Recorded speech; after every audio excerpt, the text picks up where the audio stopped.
আমরা এখন রানী কি বাওতে এসেছি, খুব সুন্দর জায়গা। আমরা পুরো জায়গাটা ঘুরে দেখলাম।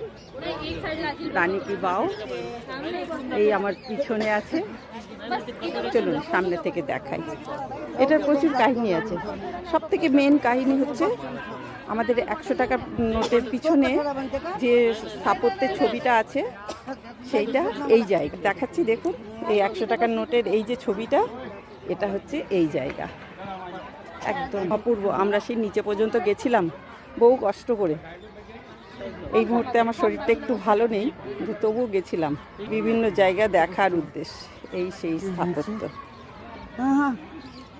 রানী কি বাও গুজরাটে, অপূর্ব দেখার মতন জায়গা, খুব ভালো লাগছে ইতিহাসটা জানতে পেরে। আরও কিছু আছে এখানে লেখা, সেগুলো এর প্রাচীন কাহিনী। আমি এর সঙ্গে ফটো দিয়ে দেব। এখানকার যে স্থাপত্য সম্বন্ধে লেখা আছে